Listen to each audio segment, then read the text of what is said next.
9,15 skala Richter pada 26 Desember 2004 memicu gelombang tsunami di Samudra Hindia. Musibah itu dianggap sebagai bencana alam terbesar dalam sejarah. Badan Meteorologi, Klimatologi, dan Geofisika atau BMKG memperingatkan potensi gempa bumi dan tsunami.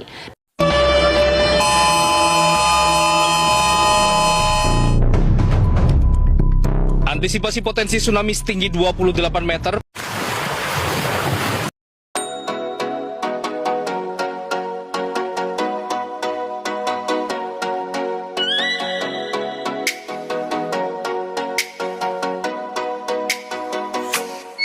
Oh, let me up with a bright smile on now. Assalamualaikum warahmatullahi wabarakatuh. Selamat siang dan salam sejahtera bagi kita semua. Kami dari kelompok 4 akan membawakan materi tentang bencana tsunami dan akan melakukan sosialisasi tanggap darurat bencana tsunami kepada target yang sudah ditentukan oleh kelompok kami. Adapun sasaran kami yaitu anak kos Salagracia yang bertempat di STIM Kelurahan Oesapa. Alasan kami memilih anak kos Salagracia untuk dijadikan target karena tempat kos tersebut berdekatan dengan pesisir pantai, sehingga perlu melakukan sosialisasi tentang tanggap darurat bencana tsunami. Sebelum menampilkan video sosialisasi, kami akan menjelaskan secara umum tentang bencana tsunami. Untuk teman saya persilakan.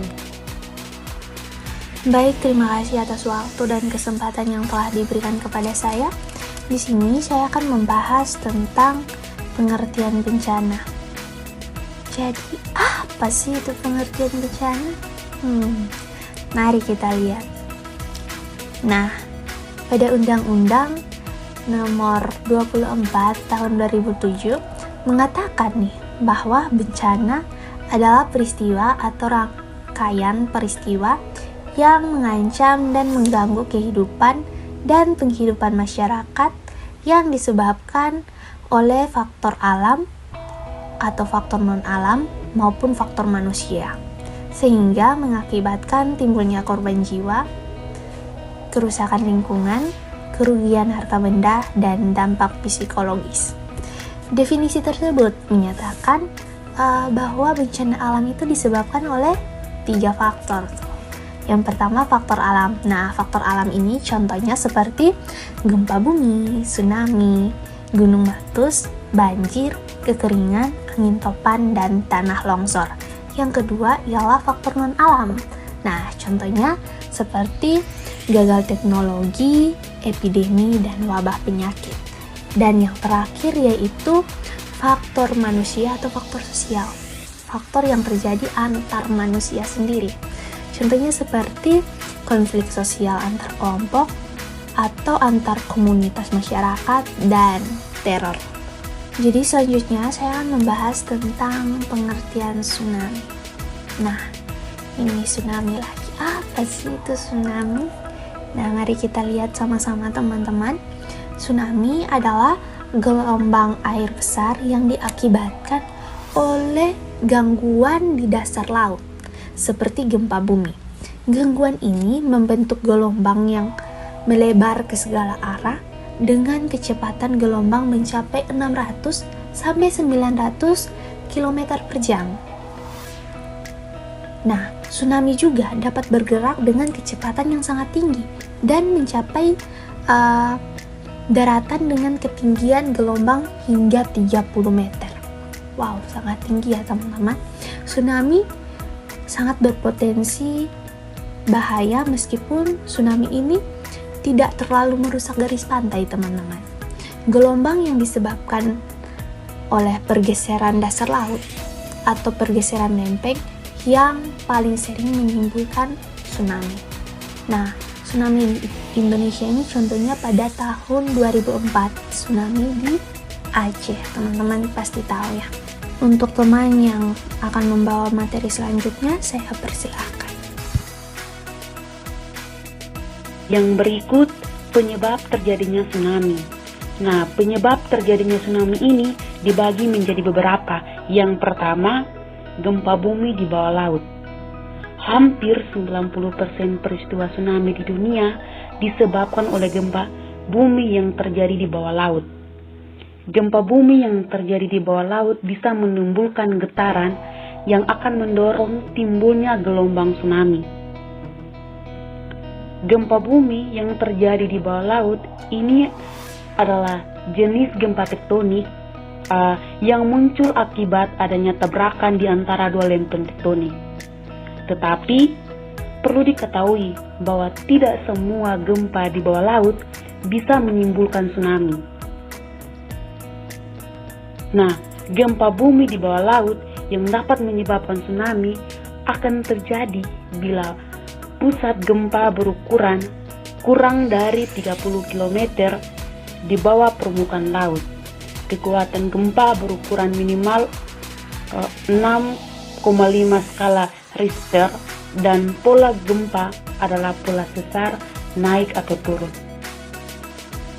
Yang kedua, longsor bawah laut. Tsunami juga bisa disebabkan karena longsor yang terjadi di bawah laut. Fenomena longsor bawah laut dinamakan tsunami submarine landslide. Gempa bumi tektonik atau letusan gunung bawah laut biasanya menjadi pemicu utama terjadinya fenomena ini. Nah, getaran kuat yang dihasilkan oleh longsor berpotensi menimbulkan tsunami yang begitu dahsyat. Yang ketiga, letusan gunung berapi. Jadi, letusan gunung berapi, baik yang berada di atas maupun di bawah permukaan laut, dapat menjadi penyebab tsunami. Nah, letusan gunung berapi yang dapat menyebabkan tsunami hanya timbul jika kekuatan getarannya cukup besar, yaitu setara dengan gempa tektonik yang terjadi di bawah laut. Yang berikut adalah definisi dari tanggap darurat. Nah, definisi dari tanggap darurat itu sendiri adalah serangkaian kegiatan yang dilakukan dengan segera pada saat kejadian bencana untuk menangani dampak buruk yang ditimbulkan. Ini merupakan kegiatan penyelamatan dan evakuasi korban, harta benda, pemenuhan kebutuhan dasar, perlindungan, pengurusan pengungsian, dan pemulihan sarana prasarana. Selanjutnya, saya akan menjelaskan tentang prabencana dan saat bencana. Yang pertama itu saya akan menjelaskan prabencana. Apa yang harus kita lakukan sebelum terjadinya bencana? Yang pertama, nyalakan radio untuk mengetahui apakah tsunami terjadi setelah adanya gempa bumi di sekitar wilayah pantai. Biasanya sebelum terjadi tsunami akan diawali dengan gempa. Setelah terjadi gempa akan ada berita melalui radio atau televisi yang akan memberitahukan bahwa gempa yang terjadi itu merupakan peringatan akan ada tsunami di wilayah tersebut.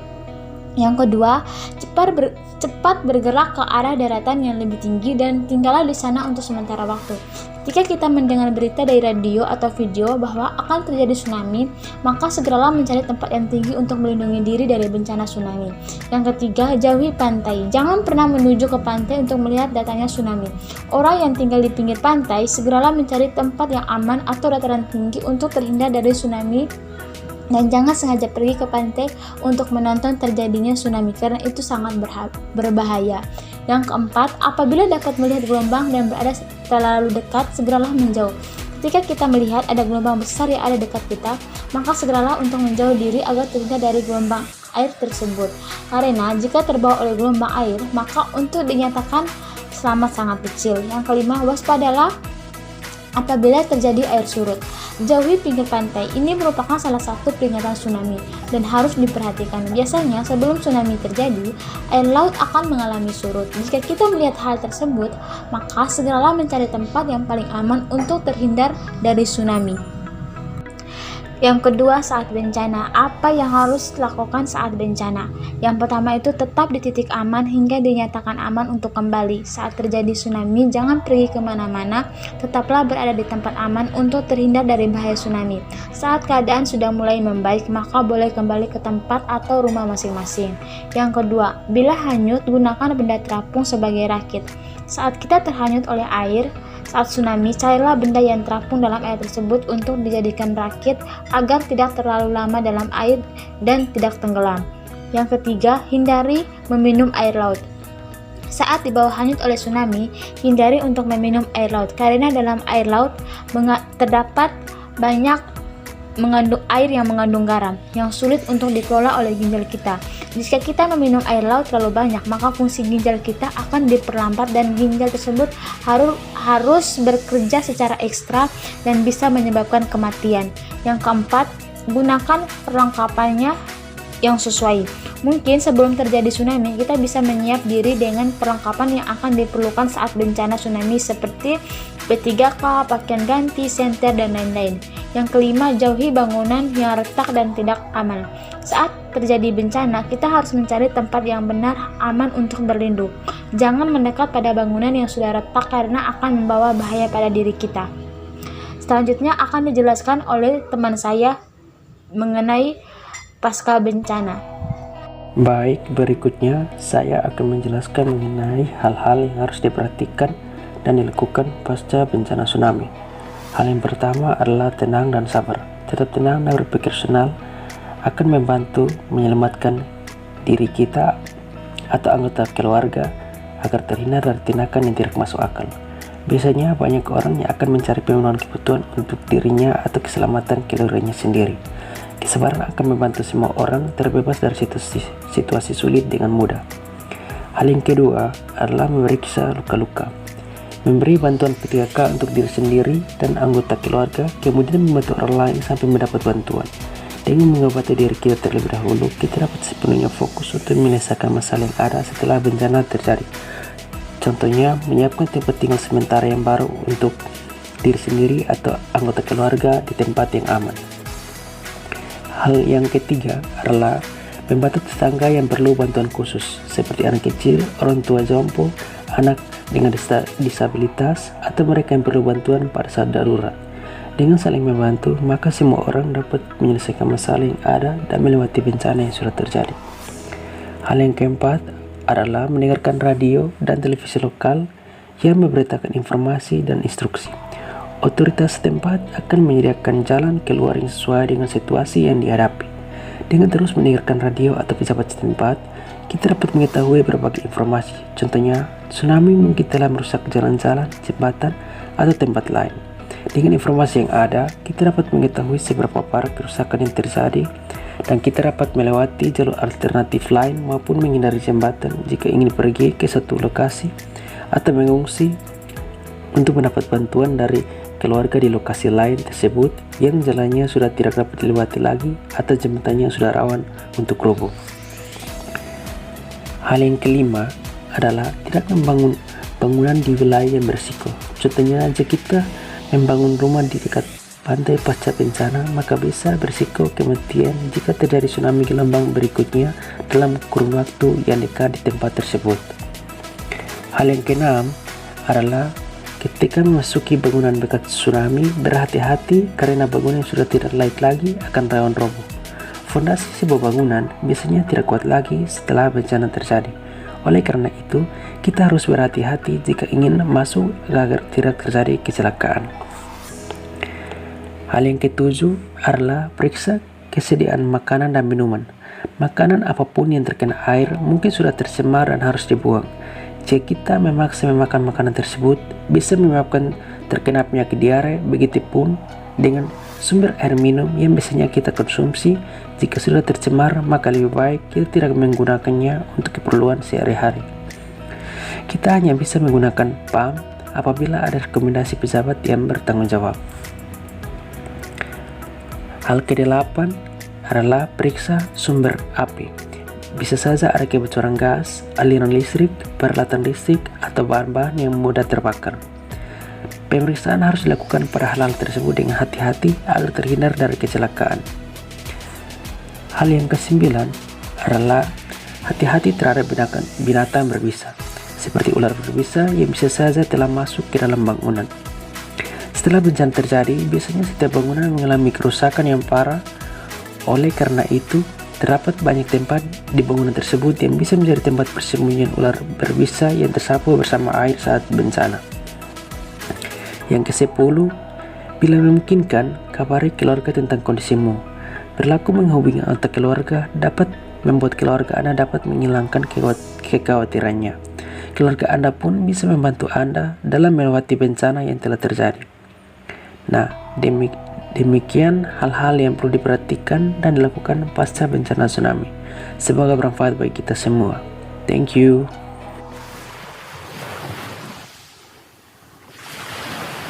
Selamat siang teman-teman semua, kami dari Fakultas Kesehatan Masyarakat. Siang. Terima kasih waktu dan kesempatannya sudah mengikuti kegiatan ini.